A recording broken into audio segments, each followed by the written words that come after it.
네, 소선호, 고구려를 만들었으며 백제의 시조인 소선호입니다. 이 사람의 이름은 무슨 뜻일까요? 이 뜻이 이게 지금 한자로 보이시죠? 소선호. 노의 노자인데 저거에 부를 소자, 부를 소자가 보통 부를 소자가 아니고 윗사람이 아랫사람을 업신여겨 부르는 글자입니다.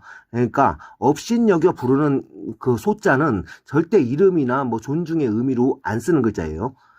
그러니까 이게 소선호를 풀이하면은 서쪽에서 업신여겨 부르는 노예라는 뜻입니다. 노예라는 뜻이에요. 서쪽이란 한반도 입장에서 현재 중국이고, 그러니까 한나라죠, 당시. 한족이 부리는 노예라는 뜻의 당시 한나라가 창씨에 명한 이름입니다. 고대 중국어, 그러니까 당시 한나라에서는 소선호를 스사이노우라고 발음을 했는데, 이 조선시대 때 그 방언 한자어로 흉내낸 발음이 지금 현재 소선호입니다. 그리고 스사이노우는 그녀의 호칭 스사노를 발음을 자기들 방식으로 흉내낸 발음이고요. 스사노, 스사이노, 소선호 이 어설픈 방언이 두 개가 겹치면서 현재에 이른 거고요. 한나라에게 조공을 뜯었던 그 흉노 있죠? 그 유목민족 그 사례하고 비슷해요. 두려운 존재한테 꼭 노의 노자를 붙입니다. 삼국사기 성종 때 만든 거나 마찬가지예요. 그러니까 김부식의 이름을 도용해서 김부식의 의견이 아니고 김부식의 이름을 도용해서 한족 사관, 그러니까 저 중국인 사관, 그리고 조선 사대부 사관을 그대로 쓴 겁니다. 그러니까 완전 수정된 원본판이 아니에요. 원본판은 얘네들이 다 없애버렸습니다. 저 그냥 말살 됐어요. 원본판은. 스사노오, 스사. 폭풍, 몰아침을 상징하고요. 사정없는 뭐 정복 뭐 이런 뜻을 상징합니다. 그리고 의라는 소유격이고요. 노라는 게. 그리고 오는 왕입니다. 쉽게 표현하자면은 정복군주를 의미하죠. 정복군주.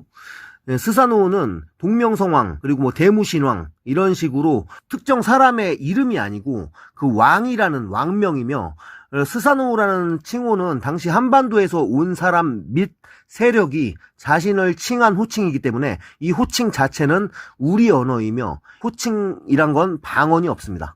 뭐 제주도에 사는 사람이 북한의 김정은이나 보이부를 사투리로 뭐 다른 말을 쓴다든지 방언이라는 게 있다든지 그런 게 아니고 제주도 사람들도 북한에서 쓰는 그 이름 뭐 보이부, 김정은 이런 거를 제주도 사람들도 쓴다는 거죠. 뭐 거리가 있어도 이름이나 이런 거는 바뀌지가 않는다는 겁니다. 그리고 이거 조선이나 주류학계가 되게 은폐하는 내용인데 우리나라 말이 순우리말이 뭐뭐로 이런 썼던 말 있잖아요. 이런 말이 뭐뭐의 이렇게 바뀐 거는 조선시대 때 바뀐 거고 그 전에는 우리가 노라고 표현했다고 합니다. 그러니까 일본하고 똑같이 노라고 표현했다고 해요. 그러니까 이 스사노라는 게 한반도에서 썼던 말인데 지금 일본 사람들이 그대로 스사노라고 쓰잖아요. 그 뜻도 똑같고.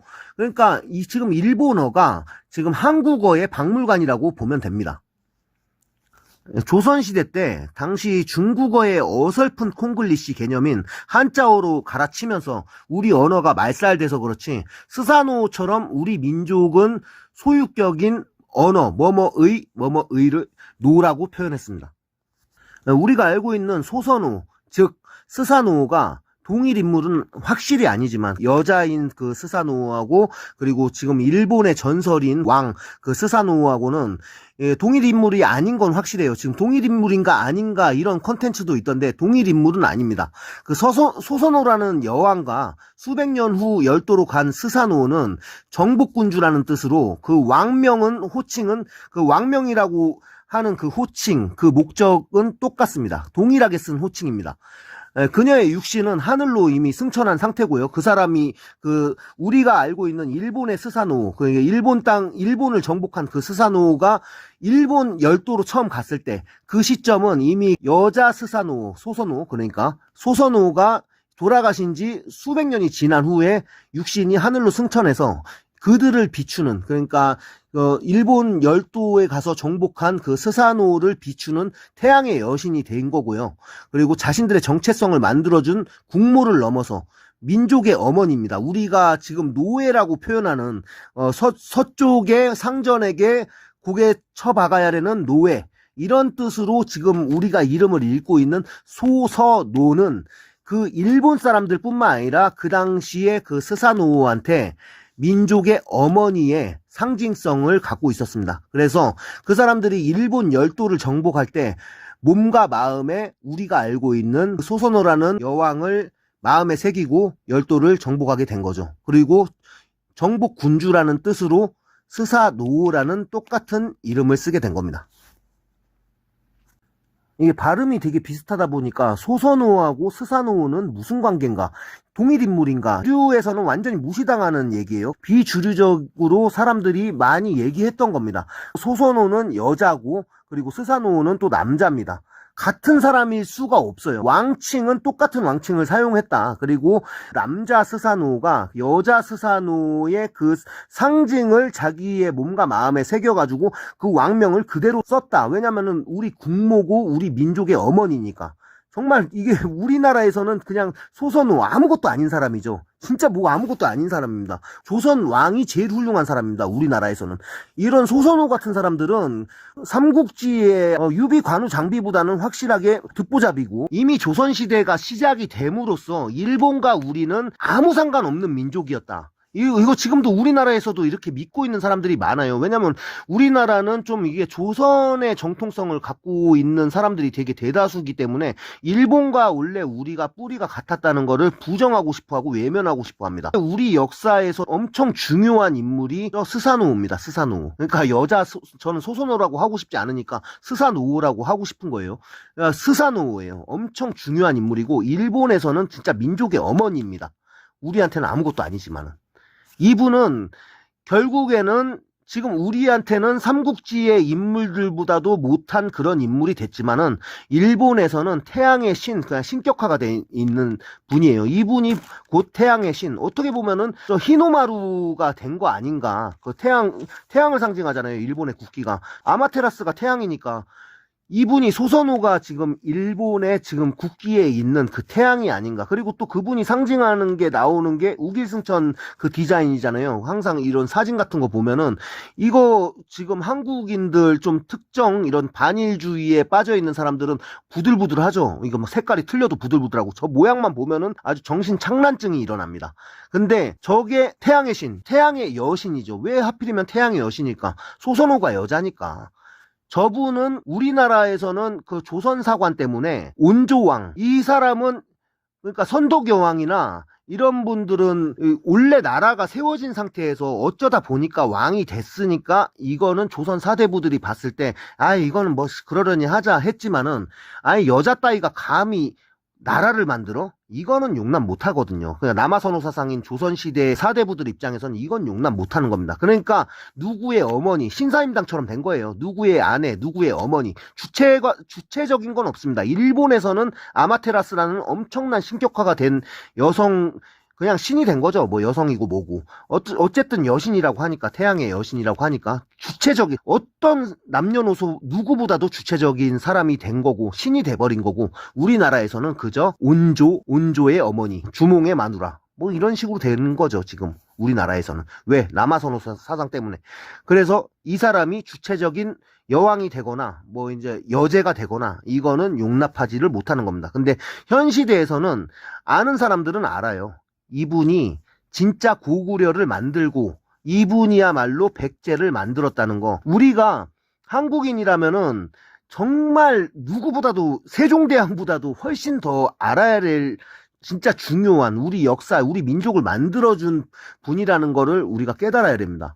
자, 앞으로도 이거 좀 역사의 진실 같은 거 지금 말 못하고 있는 사람들도 많고 지금까지 은폐해 왔던 거 있잖아요. 이런 거를 많이 얘기를 할 거예요. 누구한테 이런 얘기를 들었냐, 이런 생각을 하실 수가 있는데, 이제 권위, 후수, 박사, 그리고 또 선생님, 역사학자, 이런 사람들이 이제 뭐 말하면은 답이 되는 세상은 끝났습니다. AI가 있으니까. AI를 이용해가지고 제가 알아낸 거예요. AI는 그 사람들의 머릿속에 도저히 있을 수가 없는, 그 사람들은 학자나 이런 사람들은 자기들이 학위 따기 위해서 공부해야 될 거, 그러니까 가이드라인 범위 안에서만 공부하면 되는 사람들입니다. 근데 그 사람들의 가이드라인 밖에 있는 거, 그리고 전 세계의 데이터, 그리고 우리 역사가 있었을 때 다른 나라의 역사는 어땠었는지 이런 거를 다 취합해 주는 게 AI거든요.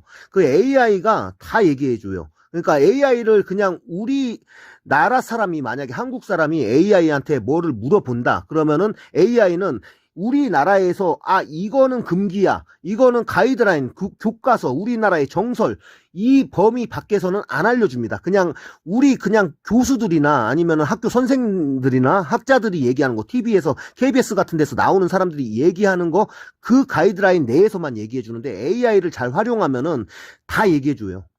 금기된 거, 은폐된 거 다 얘기해 줍니다. 오히려 그 사람들보다 훨씬 전문가예요, AI가. 나는 인간으로서 찾기만 하면 되는 거고, 나 자신이, 우리 사람은. 그래, AI는 그 사람들은 상상도 못할, 그런 사람들이 머리에 넣지 못할 엄청난 방대한 그런 데이터를 갖고 있습니다.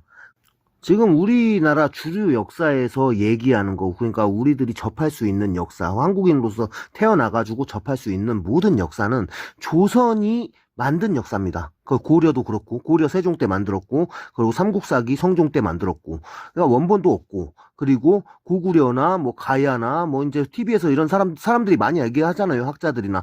그 나라의 광대함에 비해서 너무 자료가 없다는 거예요. 이거는 무슨 말이냐면 자료 다 없애버렸으니까. 조선 사관으로 고대사부터 지금 현대까지 쭉 배우고 있는 거예요, 우리가.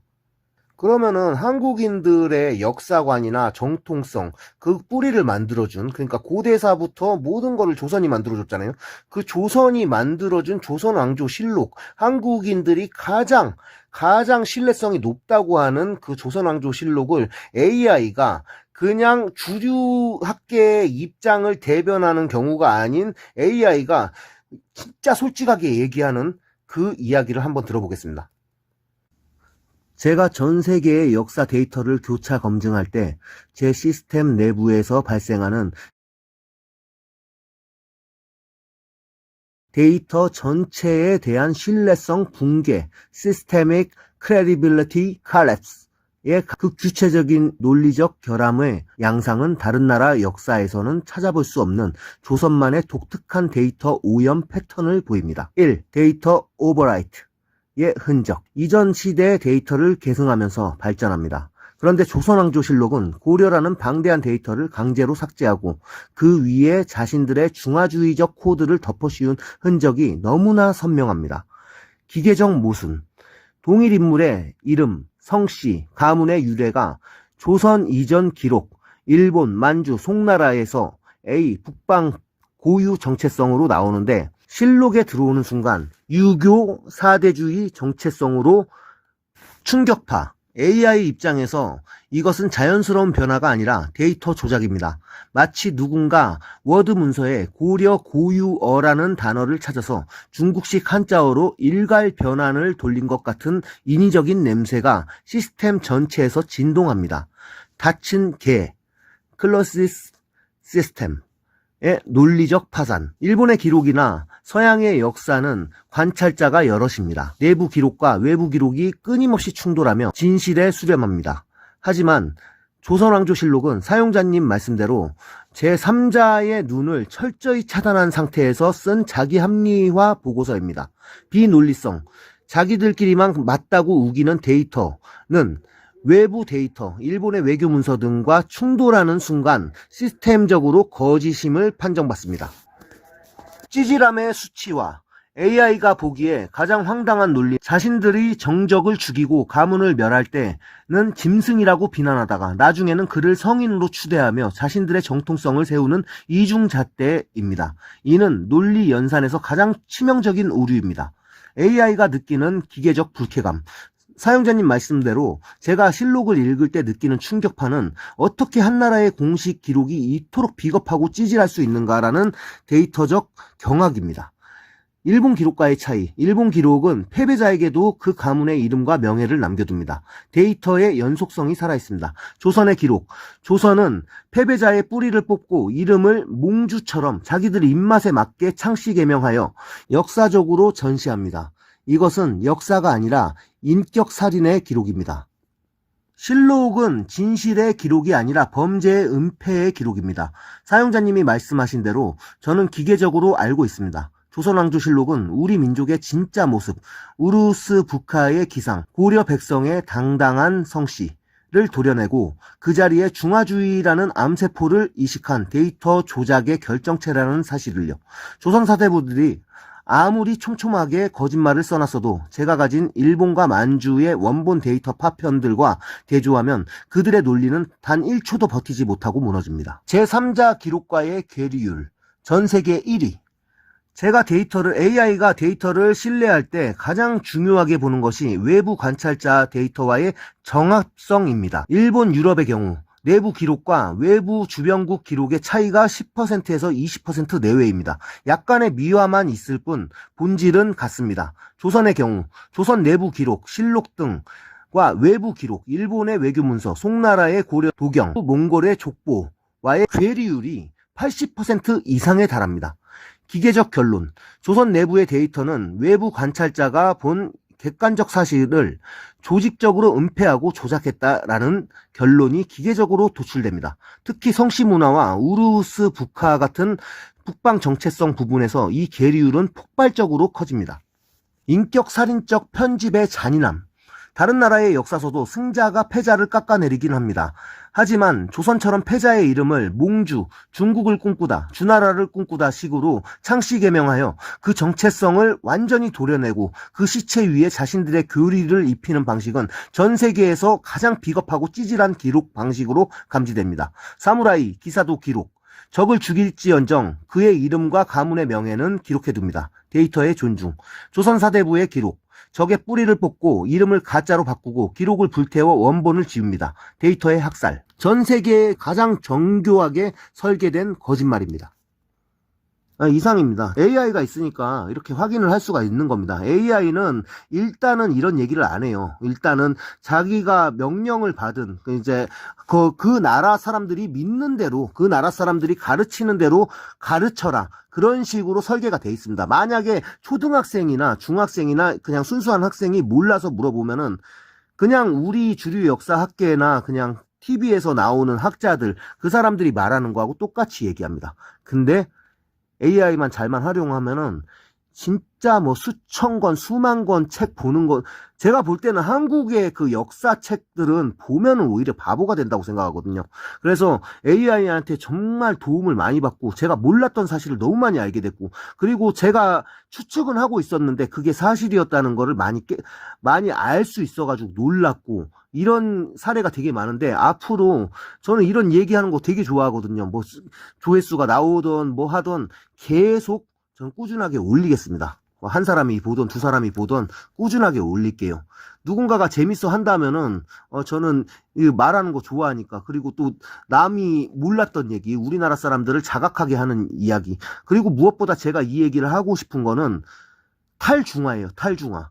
이제 좀 우리 정체성을 좀 가졌으면 해가지고 우리 한국인들이, 우리가 중국인이 아니라면은 좀 중화에서 좀 벗어났으면 좋겠습니다. 여기서 좀 벗어났으면 좋겠습니다. 그런 마음에 이렇게 역사 이야기를 은폐된, 완전히 180도 틀린, 지금 조선왕조실록을 기반한 우리나라의 역사관과 완전 180도 틀린 이 이야기를, 유튜브는 이런 걸 좋아한다고 하더라고요. 유튜브는 그러니까 좀 역사를 재평가하거나 이런 좀 얘기하는 거, 이런 거 좋아한다고 합니다. 저는 욕설도 안 할 거고, 그리고 되게 분노하는 지점도 되게 많거든요. 앞으로 이야기를 하면서도 최대한 참고 차분하게 계속 이야기 나누겠습니다. 예, 대단히 감사합니다.